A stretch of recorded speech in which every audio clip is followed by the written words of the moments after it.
Halo Sobat Rupiah, selamat datang di podcast Bank Indonesia. Saya Abirama Budiawan. Kali ini kita akan banyak banget ngobrolin tentang Hackathon Bank Indonesia 2024. Nah, kali ini kita kedatangan dua finalis dari Hackathon Bank Indonesia.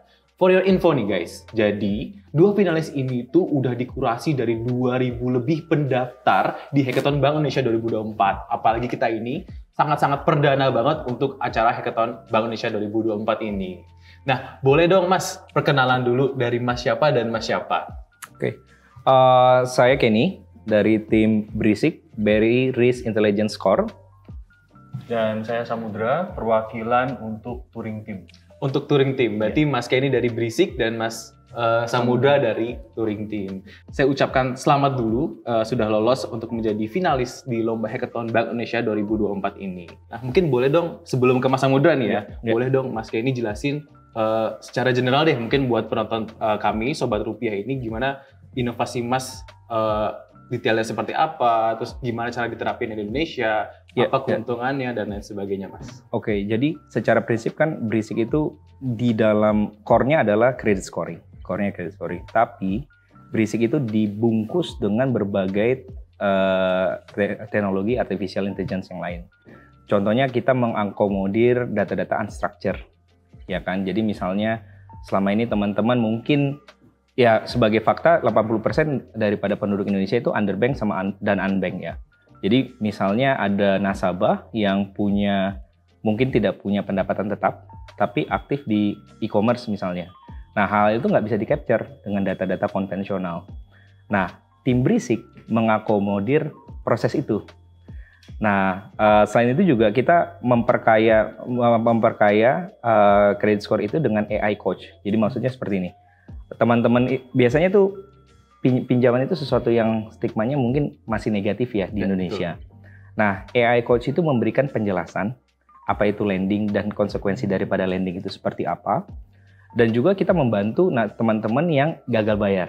Nah, ini mungkin bagian ini saya harus di stop nih. Nanti saya terlalu banyak spill di forum ini, nanti idenya getting stolen. Boleh dong di spill dikit-dikit. Nah, jadi idenya di sini juga. Jadi sebenarnya kalau saya boleh menganalogikan, Briscore itu pada dasarnya, Briscore itu nama produk yang kita develop, itu gauntlet daripada Thanos. Gauntletnya itu, jadi dia core-nya sudah ada satu Infinity Stone, yaitu credit scoring. Terus kita enhance dengan large language model. Kemudian nanti ada proses kita yang namanya proses cross-selling. Jadi ideasinya begini sih, menjawab pertanyaan misalnya teman-teman yang pengen misalnya pinjaman yang berupa pinjaman syariah. Nah, dengan adanya Briscore, proses cross-selling-nya akan jadi jauh lebih mudah. Datanya sudah terverifikasi, credit scoring-nya jelas. Nah, sekarang sisa masalah preference daripada Sobat Rupiah misalnya. Sobat Rupiah aku pengen KPR yang sifatnya syariah. That's fine. Nanti dari Briscore, kita memverifikasi, mengcurated dari data ini. Nanti kita akan tawarkan ke bank-bank yang menawarkan produk syariah. I see. Nah, itu idenya. Kurang lebih seperti itu. Boleh dong ke Mas Samudra, boleh jelasin deh kayak tadi inovasinya seperti apa, detailnya seperti apa. Tapi mungkin nggak usah spill terlalu banyak ya, nanti di copy gitu ya Mas. Dari Touring Team itu intinya kita bikin suatu pengembangan untuk Kris ya. Jadi kan Kris ini kan udah widely adopted lah di Indonesia kan, udah banyak banget yang make dan emang sukses banget lah di Indonesia ini. Nah, cuman kita mau coba mengembangkan lagi dikit gitu. Kita mau memperluas lagi use case-nya si Kris ini. Nah, kita dapat untuk orang-orang yang tunanetra sama tunaksara nih Mas. Kita mau coba arahkan ya kan solusi kami ini untuk orang-orang yang difabel ini, tunanetra dan tunaksara khususnya. Nah, gimana caranya?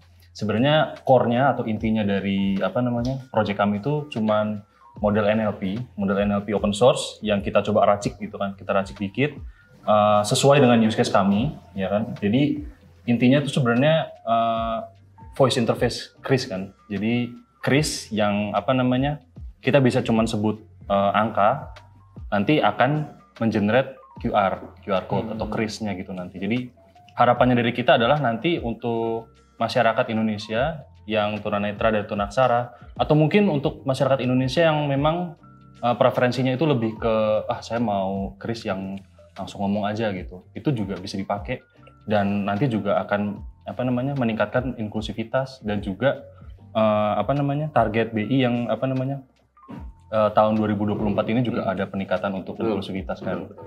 Itu sih tujuannya dari kami. Mungkin juga sedikit proyek kami. Mas kan tadi inovasinya itu adalah mengenai Kris dengan yang untuk bisa membantu tunanetra atau disabilitas lainnya dengan voice comment ya kalau nggak salah ya. Nah sebenarnya apa sih Mas yang membuat kepikiran aja gitu loh? Karena sekarang kan Kris itu adalah ya kita nge-scan Kris, habis itu muncul di kertas atau mungkin di sini. Apa sih sebenarnya? Mungkin orang terdekat ya atau apa gitu Mas? Boleh ceritain nggak Mas? Sebenarnya awal ceritanya agak lucu sih Mas. Jadi kami ini kan satu tim memang teman dekat ya. Jadi teman satu institusi, beda divisi, sering ketemu, sering diskusi. Akhirnya kita iseng coba masuk ke hackathon BI. Nah dari salah satu pertanyaan tuh sebenarnya Mas, dari rekan satu tim saya, dia nanya, orang buta itu mereka kalau tidur mimpinya apa ya gitu kan. dari situ akhirnya ngembang kemana-mana gitu kan, orang buta. Terus akhirnya kita waktu itu kita kan masih lagi belanja tuh, lagi jajan lah. Kita coba transaksi Kris, akhirnya masuk ke situ. Orang buta itu kalau misalnya bayar gimana ya gitu. Iya, selain cash mereka itu jangan-jangan susah gitu kalau misalnya bayar. Dari situ akhirnya ini bagus ya kalau misalnya kita angkat jadi project kita di hackathon BI. Dari situ akhirnya kita coba cari sebenarnya metode pembayaran Kris itu udah bagus banget kan. Gimana kalau misalnya kita pakai Kris ini sebagai fondasi kita, fondasi dasar kita, terus kita coba kembangkan lagi, kita coba enhance sedikit untuk orang-orang difabel, untuk orang-orang tunanetra, tunaksara. Ya jadilah si Fikris ini. Betul. I see. Tapi lucu juga ya ternyata. Mimpi itu terbentuk dari mimpi juga sebenarnya. Dari satu pertanyaan mimpi sebenarnya gimana ceritanya ya. Saya bahkan nggak kepikiran sebenarnya gimana caranya. Bener juga tapi ya. Kalau di uang kartal atau uang kertas gitu kan Mas ada pengamannya, yang kasarnya dan lain sebagainya. Kalau Kris kan semua digital. Pakai itu ya Mas, disability mode gitu atau gimana kepikiran kok voice comment nggak misalkan apa gitu atau touch atau apa gitu Mas? Iya, jadi memang kan kalau sekarang itu di device kita biasanya sudah ada ya untuk membantu orang-orang tunanetra itu ada. Kalau di Android kalau nggak salah namanya Talkback itu kan. Nah cuman waktu itu kita coba masuk Kris itu kan memang dia Talkback-nya itu kalau Kris kan kita harus scan ya.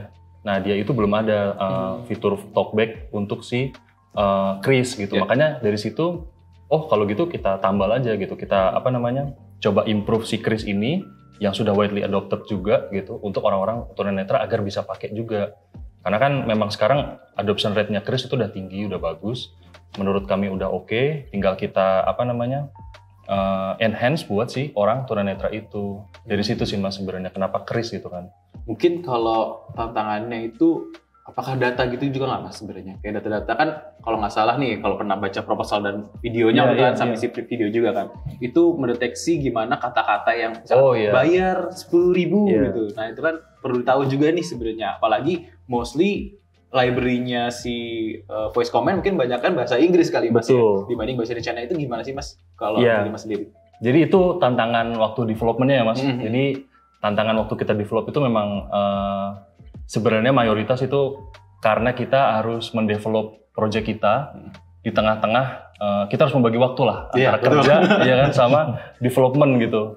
Jadi ya tantangan terbesar itu sih Mas. Apalagi kita juga beda divisi kan satu tim. Jadi kita harus set waktu untuk fokus development ya kan, mengembangkan, meracik si NLP open source ini. Kita harus pre-train lagi kan, harus fine tune lagi dari si model pre-train ini agar kita bisa pakai ya kan dengan baik, latensinya kecil ya kan, dan no issue gitu, errornya kita kurangi gitu. Lebih seamless gitu. Bener, lebih seamless karena kan use case kita tuh sebenarnya nggak terlalu besar ya. Jadi kita cuma perlu si model ini menangkap si angka gitu.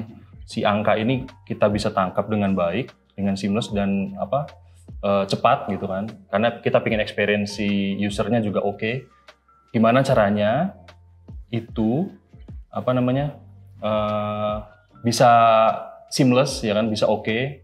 Dan juga apa namanya saat dia sudah ditangkap si angkanya ini bisa keluar lagi menjadi si code yang benar gitu. Jadi setelah nanti si merchant-nya apa namanya scan itu sesuai gitu sama kata-katanya. Apalagi juga apa namanya kalau suara itu kan voice itu banyak noise ya kan. Betul.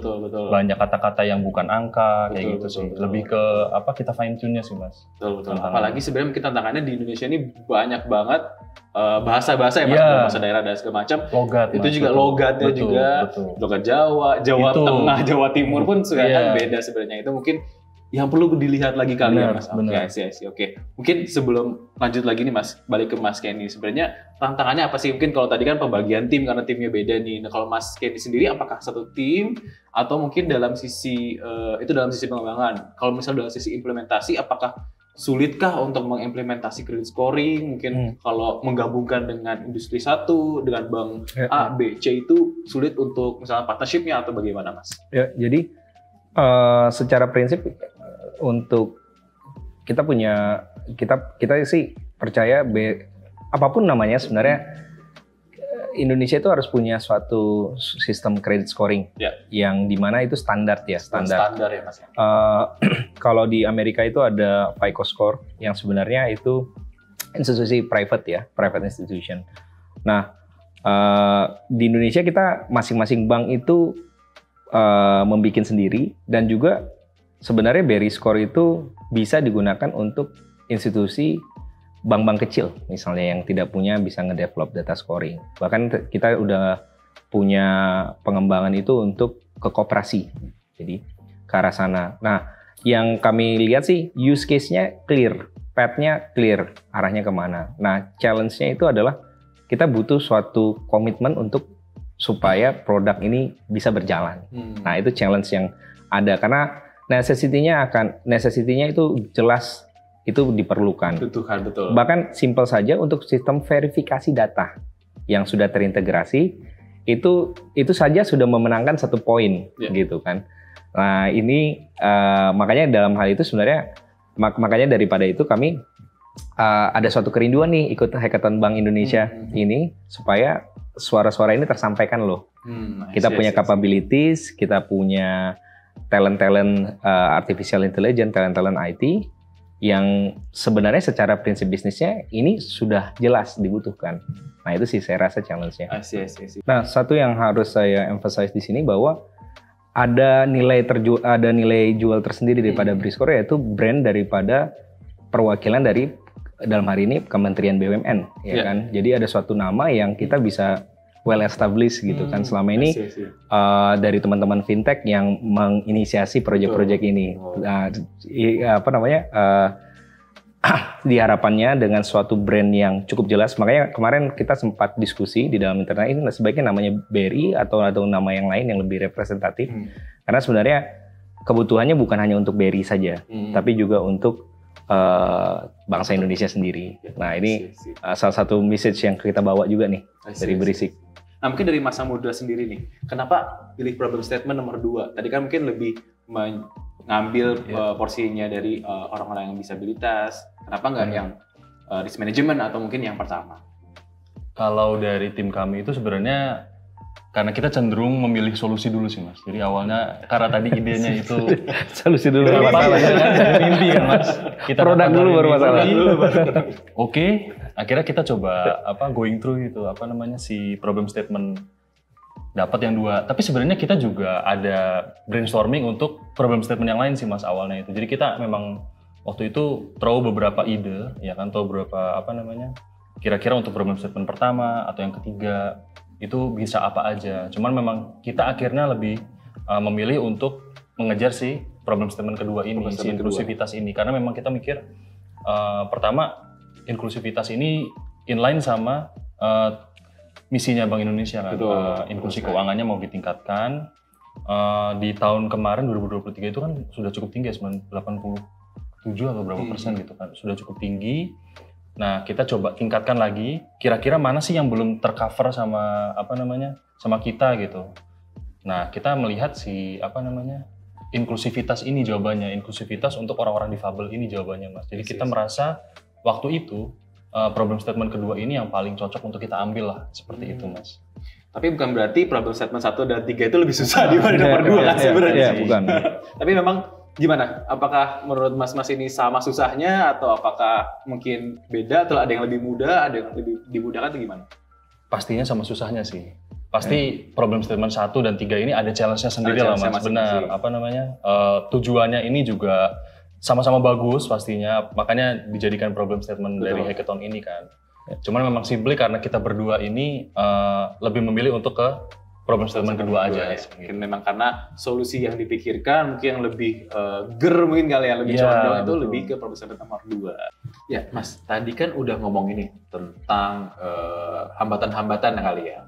Nah, menurut Mas sih seberapa tingkat keberhasilannya ini kalau misalnya diimplementasi untuk voice Kris, untuk credit scoring ini gimana sih? Apalagi kalau misalnya menang hackathon Bank Indonesia, terus mungkin ada Bank Indonesia melihat, nanti ada Presiden Jokowi melihat, ada semuanya lah, industri, lembaga keuangan dan lain sebagainya melihat, terus ingin yaudah deh, Fikri sama credit scoring ini dikembangkan, ayo. Nah, menurut Mas tingkat keberhasilannya itu seberapa pede sih Mas? Mungkin dari Mas Samudra dulu deh. Oke. Pastinya kita ngelihatnya dari tingkat adopsinya ya Mas. Jadi nanti seandainya Fikris menang final, amin, dan diadopsi sama Bank Indonesia, pasti optimis kita ya? pertama lihat optimis. Saya suka itu. Amin. Nanti setelah menang, diadopsi. Nah, seberapa banyak merchant yang adopsi itu pasti jadi metrik pertama ya Mas. Dan yang kedua itu pastinya feedback dari mereka setelah mereka adopsi, setelah mereka pakai, beberapa digunakan, feedbacknya itu seperti apa sih, biar kita bisa terus pengembangan si Fikris ini.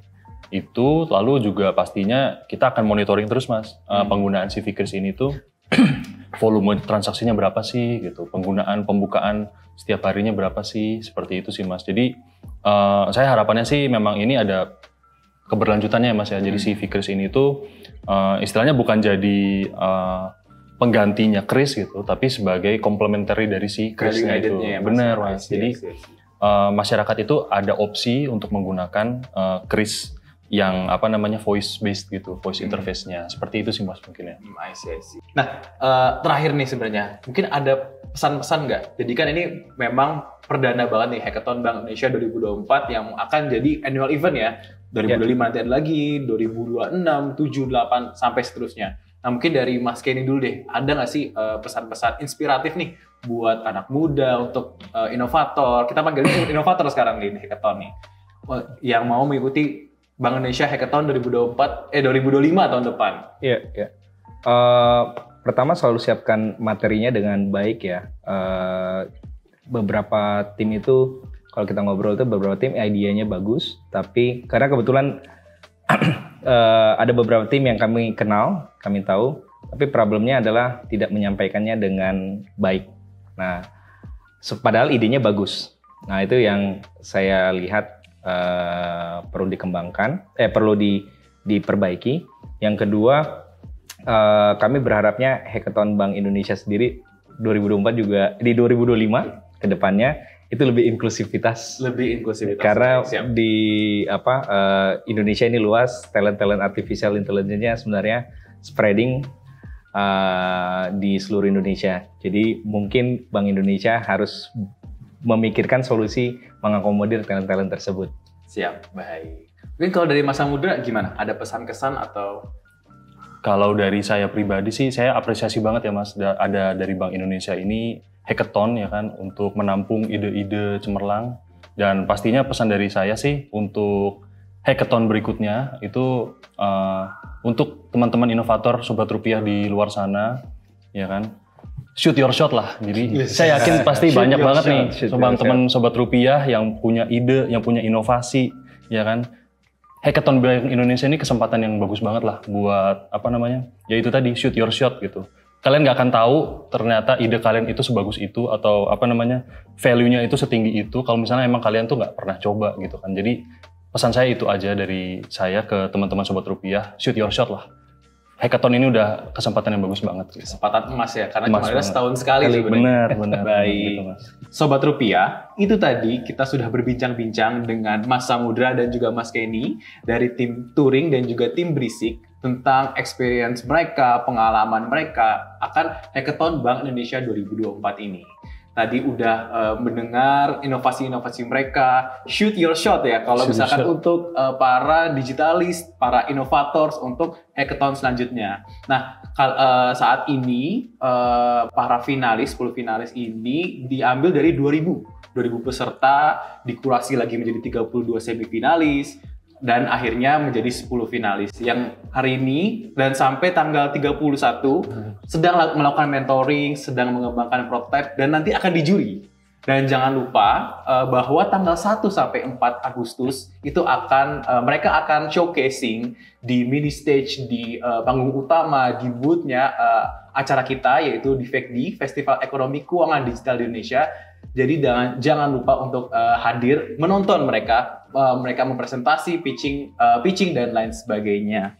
Nah, selanjutnya jangan lupa ikuti terus update dari Hackathon Bank Indonesia 2024 dan juga FECDI di kanal-kanal Bank Indonesia. Jangan lupa di-follow ya. Thank you semua Sobat Rupiah. Salam Hackathon!